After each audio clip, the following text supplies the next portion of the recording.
মুরগির মাংস রান্নার সময় ৩-৪ পিস সলিড মাংস যদি উঠিয়ে রাখা যায় তাহলে খুব সহজেই দারুণ মজার একটা রেসিপি তৈরি করা যাবে।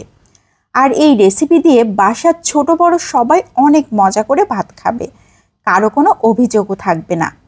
প্রথমেই একটা রান্নার প্যানে আধা কাপ সয়াবিন তেল নিয়ে নিয়েছি, গোটা গরম মশলা, এলাচ, দারুচিনি, লবঙ্গ নিয়ে নিয়েছি, 2টা তেজপাতা ছোট ছোট টুকরা করে কেটে দিচ্ছি। এখন বেশ কিছুক্ষণ তেলের সাথে এইগুলোকে ভেজে নিচ্ছি। যখন সুন্দর একটা স্মেল বের হয়েছে তখন দিয়ে দিচ্ছি গোটা জিরা আধা চা চামচ, 7-8টার মতো শুকনা মরিচ খুব ভালো করে ফালি করে বিচি ফেলে তারপর নিয়ে নিয়েছি, 3-4টা কাঁচা মরিচ ফালি করে নিয়েছি। বেশ কিছুক্ষণ এভাবে নাড়াচাড়া করে নিচ্ছি। যে মাংসগুলোকে রেখে দিয়েছিলাম সেই মাংসগুলোকে ছোট ছোট কিউব করে কেটে নিয়েছি। যতটা ছোট করে কেটে নেওয়া যায় ততটাই ভালো হবে। বেশ কিছুক্ষণ ধরে আবার সব কিছু একসাথে নাড়াচাড়া করে নিচ্ছি। এ পর্যায়ে দিয়ে দিচ্ছি লবণ আধা চা চামচ, হলুদ গুঁড়ো দিয়ে দিচ্ছি 1/4 চা চামচ। আবারও বেশ কিছুক্ষণ ধরে নাড়াচাড়া করতে হবে। এ পর্যায়ে নাড়াচাড়া করতে করতে দেখা যাবে মাংস থেকে অনেকটাই পানি বের হচ্ছে।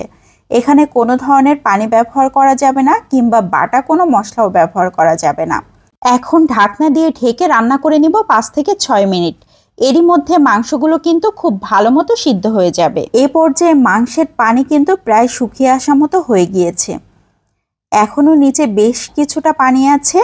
তো এ পর্যায়ে অনবরত কিছুক্ষণ নাড়াচাড়া করতে হবে, তাহলে পানিগুলো আরও কিছুটা শুকিয়ে তেল উঠে আসা মতো হয়ে আসবে। এখন দিয়ে দিচ্ছি আলু। যে 3টা আলু আমি রেখেছিলাম আলুগুলোকে ছোট ছোট কিউব করে কেটে নিয়েছি। পেঁয়াজগুলোকে একটু মোটা মোটা করে কেটে দিয়েছি আর রসুনগুলোকে খুব ভালো করে ছিলে তারপর মাঝখান থেকে ফালি করে নিয়েছি।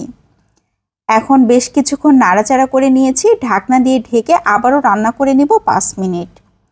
এই 5 মিনিটের মধ্যে আলুগুলো খুব ভালো মতো সিদ্ধ হয়ে গিয়েছে।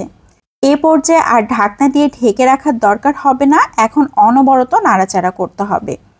একভাবে নাড়াচাড়া করতে হবে, না হলে নিচ থেকে লেগে যাবে। তো এভাবে নাড়াচাড়া করতে করতে একটা সময় খুব ভালো মতো ভাজি হয়ে যাবে।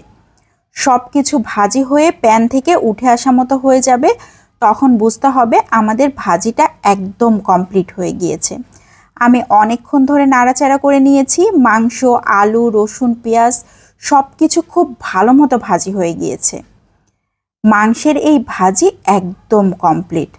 এখন শুধুমাত্র গরম গরম ভাতের সাথে খাওয়ার পালা।